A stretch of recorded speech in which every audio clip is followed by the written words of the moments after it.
All right. Hello. Welcome, everyone, to Star Trek from the Holodeck. I am Michael, your host. Today, we're discussing the 8th episode of the 5th and final season of Star Trek Lower Decks, titled Upper Decks. Best episode ever. It's definitely a fun episode and something we've been asking for.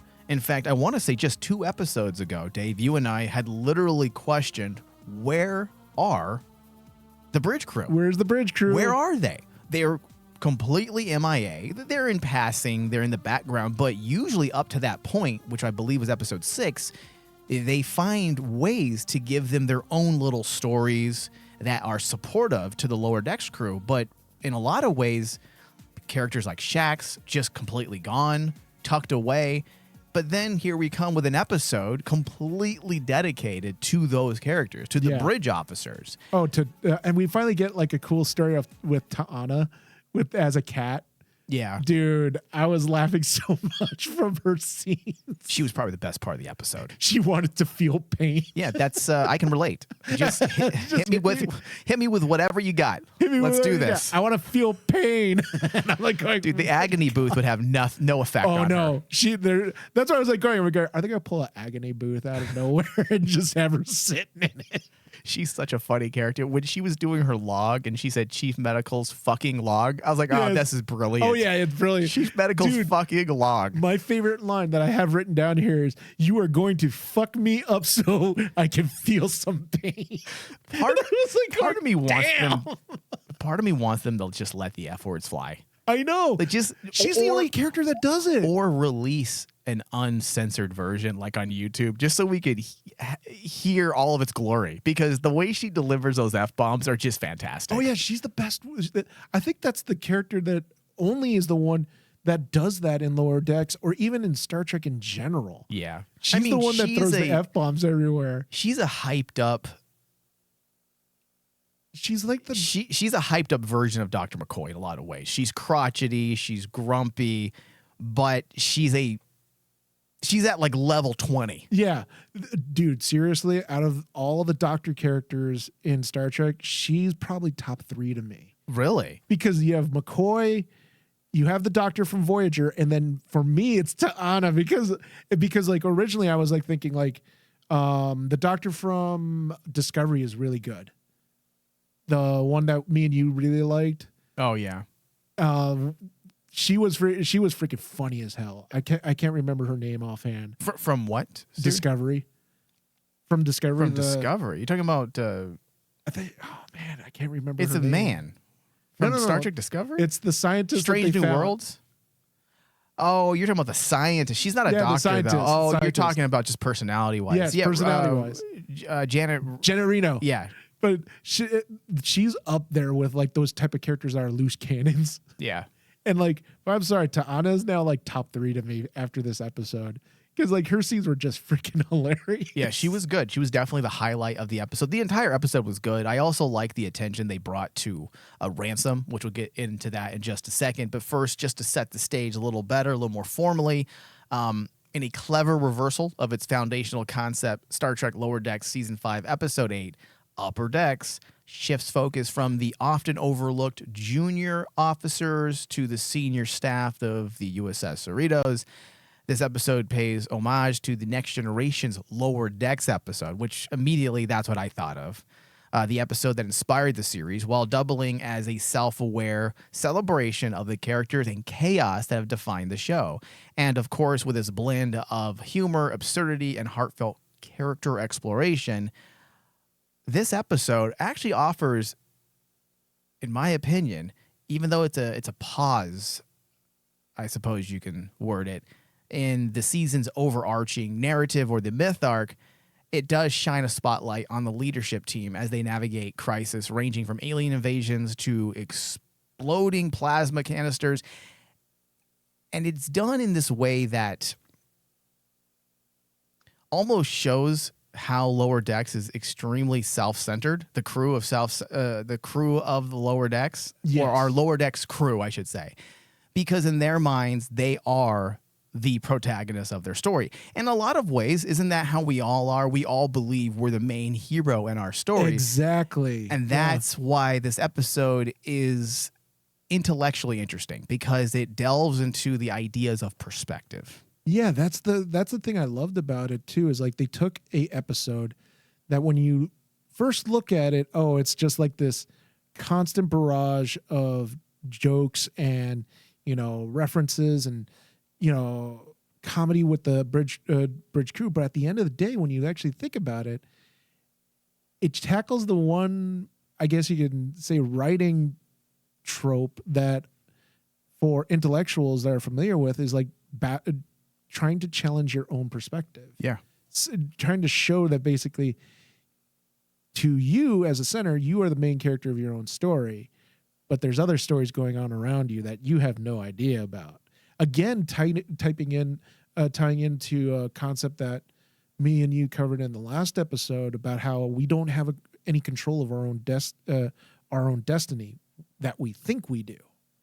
We think we have control of our own destiny, but in actuality, there's other things going on around us that might change our destiny. In doing so, with like tackling that type of philosophy of actually showing, yeah, the Lower Decks crew, we've been cheering these characters along for the whole season, and we're watching their character growth, and they themselves feel that, oh, we're coming along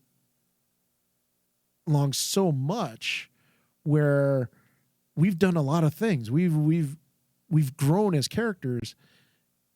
And the biggest question that the series tackled in the very beginnings of the season was like showing the difference between the maturity of the Lower Decks crew and the maturity of why they're not the bridge crew. Yeah. The bridge crew handles bigger things. And like they kind of hinted at this throughout all the seasons where like the Lower Decks crew would be doing their own stories, but you would have this big overarching element that deals with one of the bridge crew, whether it be Captain Freeman. We're in one of the seasons with the Packlids, where Captain Freeman gets arrested. And then that whole thing was tailored for the bridge crew. It had nothing to do with the Lower Decks crew. Yeah. And showing that those elements still happen around the crew while the Lower Decks crew is growing and maturing. Life is still going on around them that right at those moments aren't affecting them. Yeah. That's why it's actually really cool seeing like, this is why they're not part of the bridge crew yet. This is why, this episode shows Ransom is in the position he is because of this. Shax is in this position because of this. Well, that's why, David, this episode really worked for me. And I will just say it right now. This is probably the best episode of the season because there's just a lot of intelligence infused into the narrative itself. This is Mike McMahon, again, taking those silly aspects, that's a better way of saying it, of Star Trek Lower Decks and bringing something intellectual to the foreground. Right now, David, we live in a current culture of narcissism where we're trapped behind our own experience of reality. And we believe that what matters is our own experience. And that then characterizes the world. Yeah. We think that the world is what we see and how we perceive and interpret it. And that's not necessarily the case. This has been something that has been talked about in a lot of philosophical circles of late, dealing with solipsism, which is the idea that one's own mind is sure to exist, and that's all we know for sure. It suggests that anything outside of the self, including other minds, the external world, and its objects, cannot be known or verified to exist. Now, that's a little too sophisticated of a thought for, say, Lower Decks. For Lower Decks. But this idea is something that is being discussed in detail because of the rise of social media in affirming people's realities through algorithms. People believe a reality because the algorithms continue to feed what you search for. And because of that, people tend to believe that they are the center of the universe and their views are correct. And when you have an episode like this of Lower Decks, they are, in fact, delving into those aspects. When you have the idea of solipsism in this episode, Upper Decks, it emerges as, I would say it is subtle. It's a subtle undercurrent, which questioning, the nature of reality and perception within the Star Trek universe. But the main point is this idea that characters like Mariner express a self-centered view, which is very much a part of Mariner's characterization and character, believing that the lower decks are the true protagonists of the ship's story, while the senior officers are mere background figures. So this, in a lot of ways, is a better episode than the TNG episode that Lower Decks is parroting. Yeah. It's a lot stronger because it deals with what's happening in today's environment. And that's where Star Trek always shines, is in its dissection or deconstruction of social habits, patterns, on human nature. Right. Currently, that's running parallel to the show itself. So that's where a series like this, where it is silly, even though it is subtle, but it is touching on the there's a term that these kids are calling it on social media, main character syndrome, I believe is what they're calling it, where they are the main characters in their life and they think that because they are the main characters of their life, they are the center. It's an interesting philosophical thought that has been written about a lot more of late because of the rise of social media and how social media kind of curates what you want to see. Yeah, it creates kind of like this narcissistic point of view where it's like a colloquial term used to describe someone who views themselves as the main character in their life. They believe they are the most important person in the most situations, which is what... Isn't that what this episode did? That's what this opened up with basically Mariner. Think about this. They give a list of like symptoms of this syndrome, and they basically say they believe they're the most important person in most situations. They see their experiences in more significant than others. Again, look at Mariner. They have an exaggerated sense of importance. They have a difficulty accepting criticism. Oh, is this the Lower Decks? Yeah, if you look at like the list, they seek constant attention and approval. Is Mariner's picture under that definition? Yeah, I know. I'm scrolling down and basically saying, which picture is this? Oh, it's Mariner. But they have a lack of empathy for others. See, David, you managed to take my meandering musings and you consolidated down to something that we can understand a little better. Thank you. Yeah. But like, that's the thing that it also touches on. Like one thing that I just realized we talked about in the last episode about the episode with Picard in the TNG classic, where it's like he experiences his experiences. Does that mean that those experiences are his and they're real? And basically questioning, just because they're quote unquote fake or only happening to him, do they actually matter? Mm-hmm. And here it's basically, it tackles it again, where kind of slightly, now that I think about it, where perspective it's like and experience. The perspective and experience is like what the bridge crew go through is unknown to the Lower Decks crew. They don't know what they do, but does it make it more important? Does it matter? It matters to the bridge crew. Probably doesn't matter to the Lower Decks crew because they don't have to deal with it. I mean, you can also look at this so many different ways, and that's why I feel like this episode is the best episode of the season. Whenever you can take an episode of Star Trek and you can interpret it in various different ways, that's the beautiful thing about post-structuralist thought. You can take a text and try to work through it and figure out what different ways or how many different ways can you interpret a text. And David, I mean, yes, you're dealing with the ideas of experience and perspective and the deconstruction of that thought, which is a problem we have in society. There are so many people who have the blinders on and they refuse, for whatever reason. It can be socially induced or induced themselves, where they just don't care what other people are doing because they are the center. So this episode is breaking through that and showing you that there is so much to life than just your own singular perspective and singular experience. In fact, reality is built of multiple experiences and multiple perceptions or perspectives. And that's the thing, is kind of like, especially in today's world where it's even more dangerous because people not only put the blinders on, like what you say, but also create fictional blinders for themselves to be kind of like security blankets. What's that term, Dave, when people look for things just to confirm confirmation bias. Confirmation bias. That's kind of what the algorithms on social media has done. Oh yeah, absolutely. It used to be confirmation bias used to be you went out and actively sought information that just proved you're right. Yes. Now confirmation bias is almost built into the algorithms themselves. And the scary part is like that's the whole basis of the programming of AI is confirmation bias. You basically just get like what you want to hear. This is what you want to hear because it's based on the algorithm that you put off. Mm-hmm. So yeah, it's like it questions if like what is true and what is not. There you go. You're absolutely right. David, you should write a Star Trek book.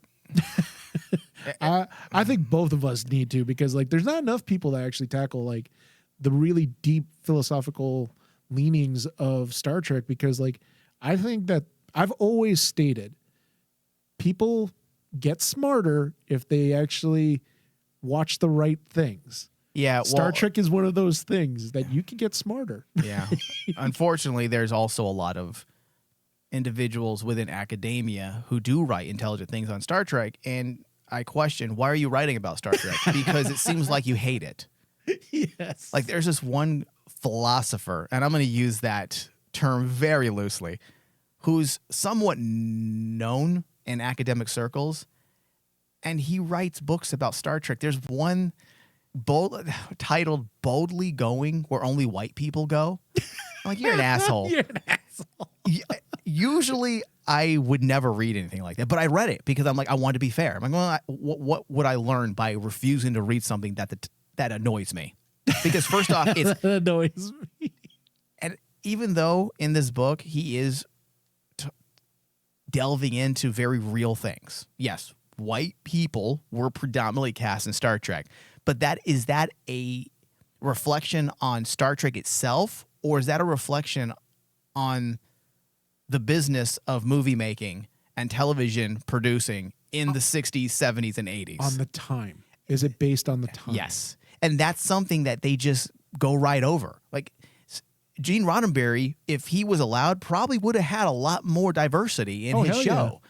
But if you want your show or movies to be produced, you kind of have to fall in line with cultural hegemony. Yeah. With the people calling the shots. It goes into the line of basically, I remember reading an interview with George Takei, and he talked about a time when he was talking to to Roddenberry, how he wanted to actually make George Takei.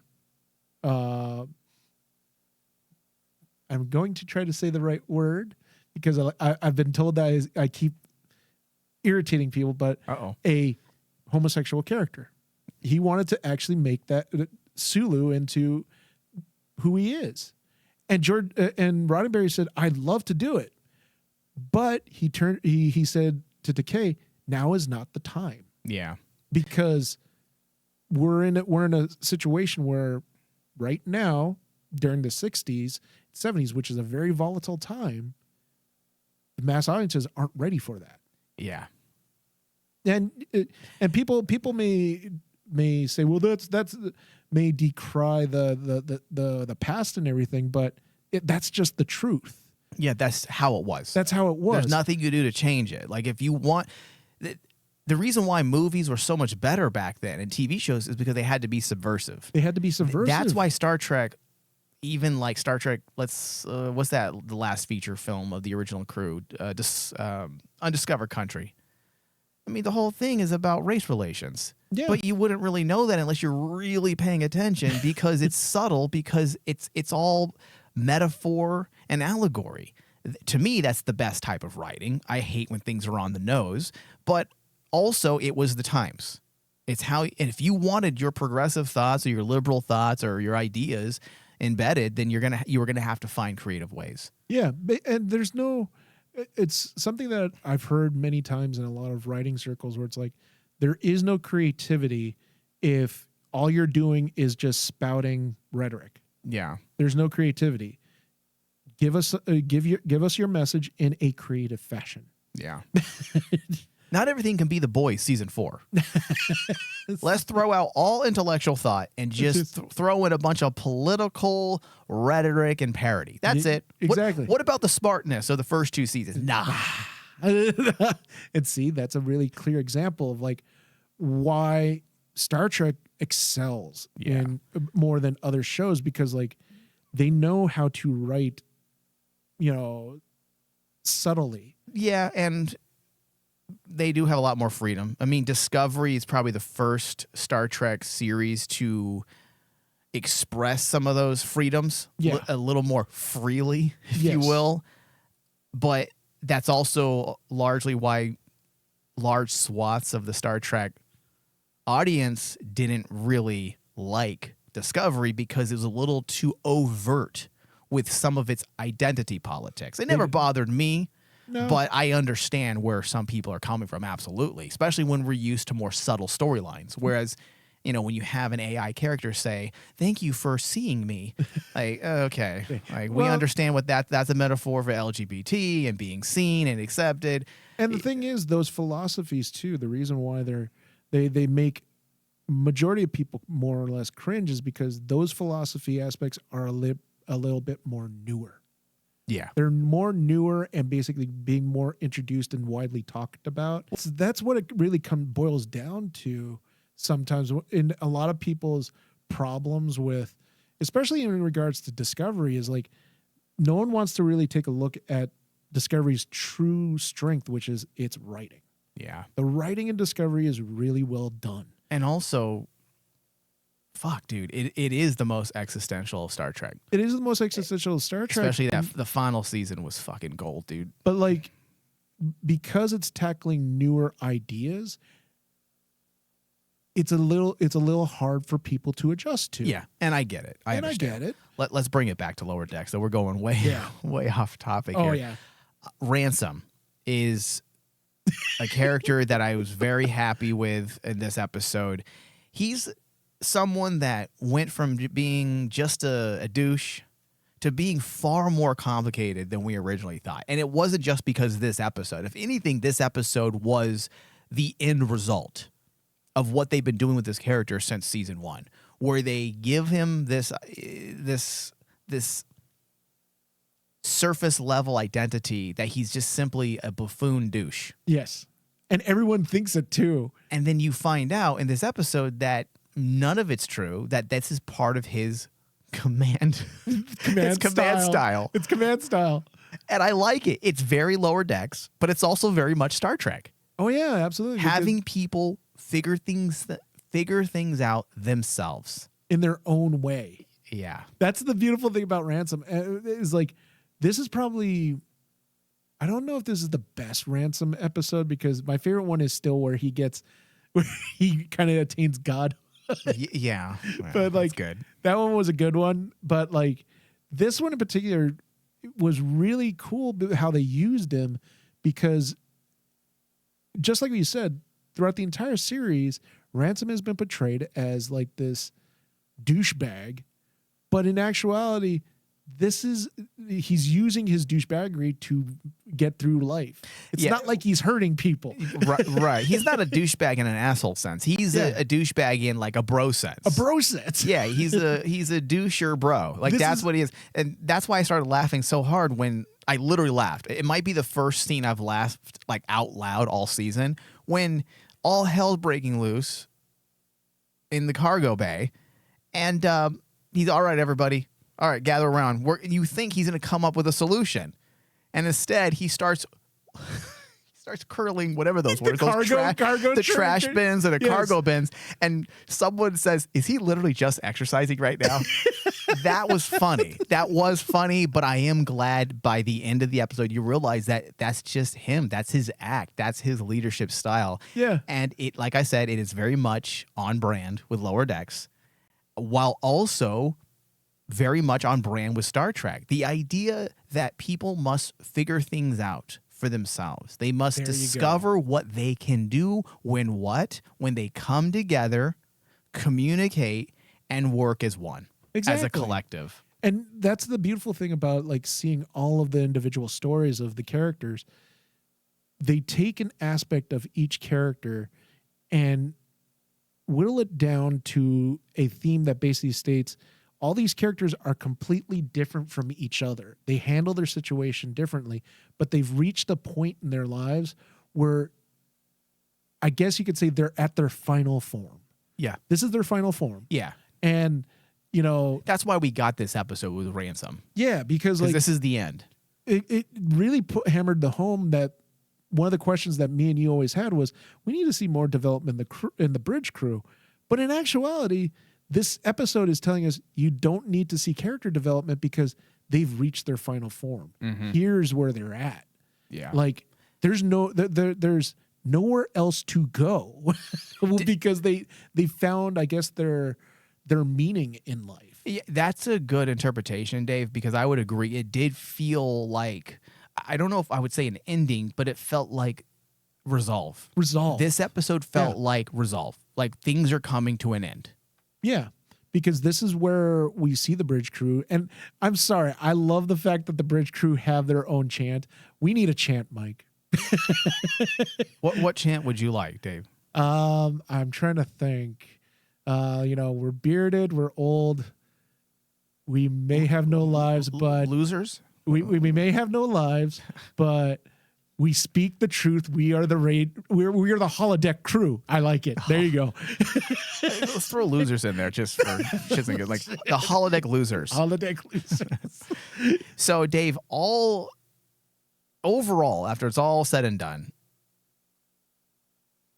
I feel like this is the strongest episode because they also gave us moments with Shax, which we have asked for. Dude, did you like all that violence? Yeah, that was awesome. A violent life.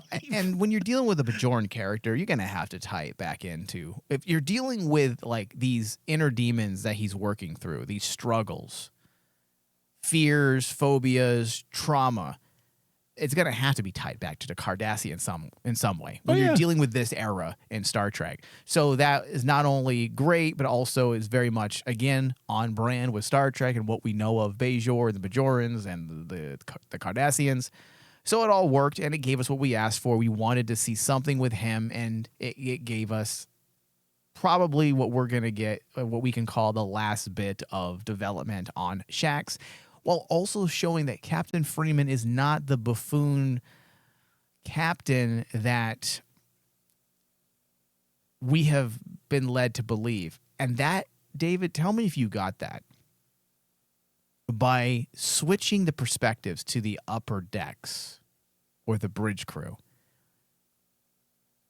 it almost feels like the buffoonery, Ransom being a buffoon, Captain Freeman not really being a great captain, it almost feels like that's not true. Yeah. That's how the lower decks perceive the bridge crew to be, but that's actually not the case. Well, not only that. Is that kind of what you got from it as well? Yeah, not only that, it's kind of like not only do the lower decks perceive the bridge crew, but like you got to remember that's how the bridge crew perceives the lower decks? Is that what you're saying? No, it's how the wider Federation perceives the crew of the Cerritos. Yeah. Because you remember, the Cerritos is considered to be the lowest of the low when it comes to the ships. Mm-hmm. And we're made to believe that this bridge crew is an inept. But in actuality, while outside they may look inept, they're all perfect where they're at. And it's a matter of perspective. It's a matter of perspective. Yeah. Because they know how to handle the situations for themselves. And they, even though it may sound look ridiculous or chaotic to people outside, to the bridge crew, that's like, no, it's old hat. It's okay. We're fine. The thing about Captain Freeman too that I really liked was the fact that for the longest time, me and you were like going, man, Captain Freeman, are we going to get those moments finally to prove that she is a worthy bridge captain for a ship? And I thought that basically that past episode where they go to the starbase was her shining moment where she goes, no, I'm a captain of the ship. This is what we're going to do. But no, in this episode, this is actually where Captain Freeman excels at diplomacy. She's a smart captain. Yeah. She's not going to go guns a-blazing like Kirk or Picard, or punch some random alien in the face like Cisco. No, or frame them with a fake holodeck program. Frame them with a fake holodeck program. Wow. She's going to actually outthink her opponent. And that's why I love the fact in the very end, she realizes the Clickets, even though the Clickets are a brand new species that we get introduced to, she knows the weakness of the Clickets, which is they can't stand compliments. So what does she do? She starts complimenting them like crazy. Yeah. And then that makes them go away. I'm like going, that's how she's going to figure things out. That's how she figures things out diplomatically. Much more so than actually, if you think about it, like Picard or even say Discovery's crew who strive to actually figure things out diplomatically. Captain Freeman has it down hands down. Yeah. Because she could talk her way out of things. Yep. It was a good episode. I'm going to give it a 91%. I do believe it's the best episode of the season, or at least on the same level as the first 2 episodes, which were also very strong, had a cinematic flair, whereas those were cinematic and definitely threw us into the season with the exploration of Tendy's story and her background and her culture. This episode switches gears by flipping the perspective and showing us the power of perspective and experience, and how your perspective is not always the valid perspective. 91%. Dave? For me, I'm giving this one a strong 95%. I really liked it. This is probably my favorite episode of the season because I got a really cool episode of the bridge crew of the Cerritos. I love the lower decks crew, but as a Star Trek fan, there is something to be said of knowing your bridge crew. And after this episode, as I said, T'Ana has become my 3rd favorite doctor in Star Trek lore. The story of Shax I thought was hilarious. The fact that it was the most action-packed and violent scene I've ever seen, where he just starts killing everybody, and then the unfortunate Clickets that actually get into his quarters end up getting murdered because he just basically goes, oh, they're Cardassians, so he just kills them right away. And like, just like what you said, it now forms that new perspective on Ransom, where it's like, we always thought he's just this douchebag buffoon that, well, how the heck did he become like the first officer? This is why he became the first officer. Yeah. He's good at what he does his way. So strong 95%. I think it's like my favorite episode of the season. All right. Well, this brings us to the end of our discussion. We'll be back shortly with the discussion on episode 9 as well as the finale. Thank you, David. Thank you. Live long and prosper.